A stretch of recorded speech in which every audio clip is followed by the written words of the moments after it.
This is a KHNL News 8 special report. Mission of Aloha, Philippine Relief.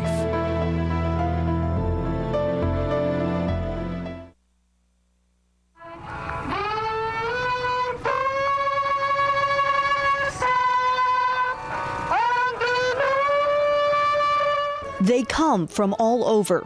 Survivors from evacuation centers, neighbors from other villages, family from distant cities.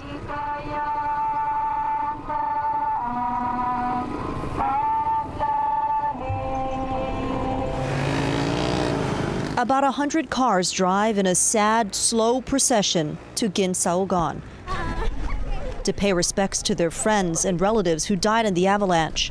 On the 1-month anniversary of the mudslide, thousands of people have come out for a memorial and a prayer service.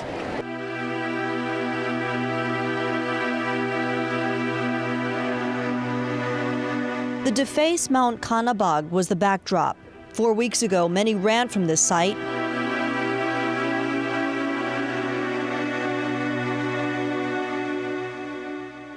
Now they return to it to witness last rites for their loved ones, the official end of the search. Grieving villagers left candles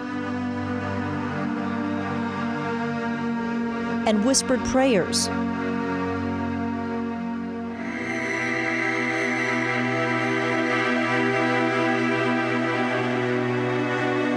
Asking their God for answers.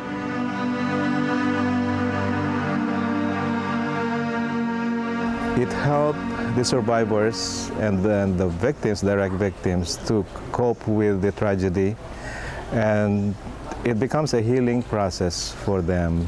This memorial is not only an end, but also a beginning, an effort to build new lives.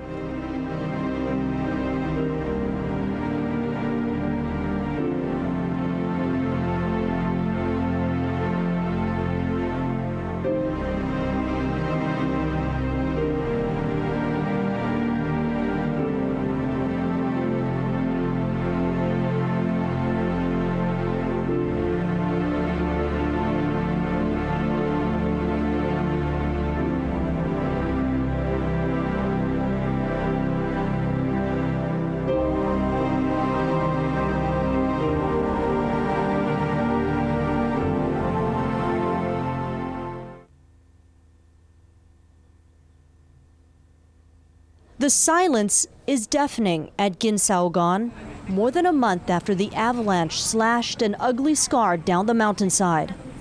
In a way, it's overwhelming. One thing I was impressed with when I wandered back there was just how quiet it is.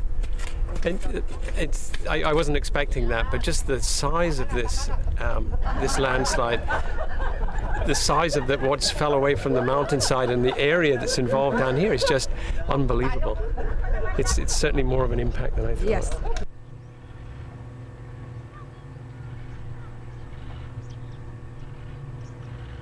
Little evidence remains that a village was ever here. The home's owner scavenges what he can. Small groups visit this mass grave, finding small symbols of horror, a mask, and a body bag. The air is scented with death. New rains move the earth to reveal more suffering.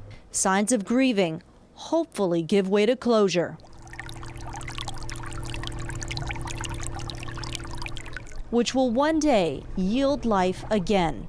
There are no plans on what to do with this area yet, but many people say it should be left alone as is, as a cemetery.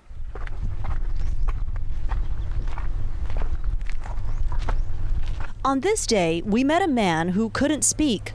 While rooting through the mud for his documents, he unearthed a mystery, a letter addressed to someone in Honolulu. We may never know who the recipient is, but we do know it's a reminder of the strong tie between Hawaii and the Philippines.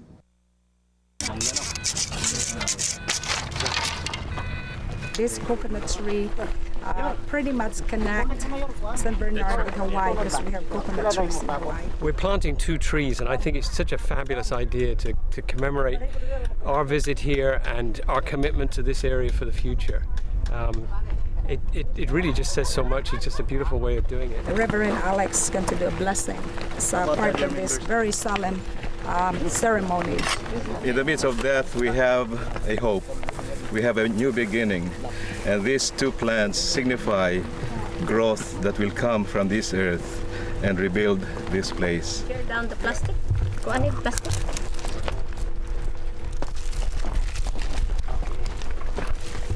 Puro mo ni bato.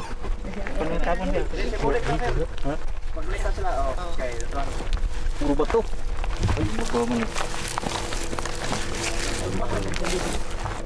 Regard. The mayor came out to cement this bond. You have come here. You are so many miles away from us, and yet you are here to help us, helping our people. As you know, our people here are poor. Poor in material goods, rich in spirit.